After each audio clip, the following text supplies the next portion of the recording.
the secret hiding places where parents hid their children. And just imagine, Mr. President, the fear and the panic of those little children in their last moments as the monsters found out their hiding places.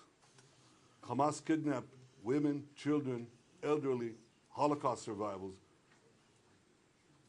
I know you share our outrage on this, and I know you share our determination to bring these people back. On October 7th, Hamas murdered 1,400 Israelis, maybe more. This is in a country of fewer than 10 million people. This would be equivalent to over 50,000 Americans murdered in a single day. That's 29 11s. That is why October 7th is another day that will live in infamy. Mr. President, you rightly said that Hamas is worse than ISIS. The German chancellor, who visited here yesterday, said that Hamas were the new Nazis. You're both right. And just as the civilized world united to defeat the Nazis and united to defeat ISIS, the civilized world must unite to defeat Hamas. I can assure you, Mr. President, Israel is united to defeat Hamas. And we will defeat Hamas and remove this terrible threat from our lives. The forces of civilization will prevail for our sake, for your sake, for peace and security in our region and in the world. Mr. President, for the people of Israel, there's only one thing better than having a true friend like you standing with Israel, and that is having you standing in Israel. Your visit here is the first visit of an American president in Israel at a time of war. It is deeply, deeply moving. It speaks to the depth of your personal commitment to Israel. It speaks to the depth of your personal commitment to the future of the Jewish people and the one and only Jewish state.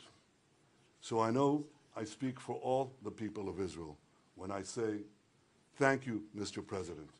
Thank you for standing with Israel today, tomorrow, and always. Well, Mr. Prime Minister, thank you very much. Look, folks, I wanted to be here today for a simple reason. I want the people of Israel, the people of the world, to know where the United States stands. I've had my great Secretary of State here. He's been here for a lot, but I wanted to personally come and make that clear. Terrorist group Hamas has slaughtered, as has been pointed out, over 1,300 people.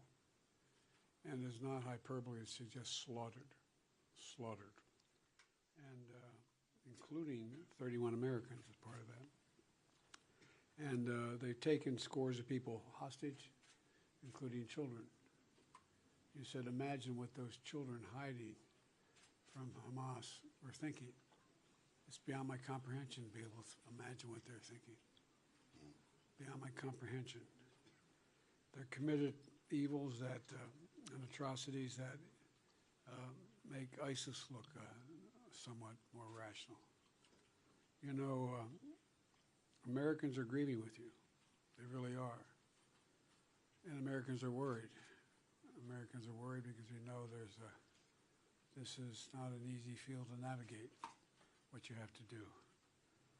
But the fact is that Israel, as they respond to these attacks, it seems to me that have to continue to ensure that you have what you need to defend yourselves. And we're going to make sure that occurs, as you know. And we have to also bear in mind that Hamas does not represent all the Palestinian people. And it has brought them only suffering. You know, years ago, I asked the Secretary of State when he and I were working in the Senate to write something for me, and he said, he wrote a line that I think is appropriate.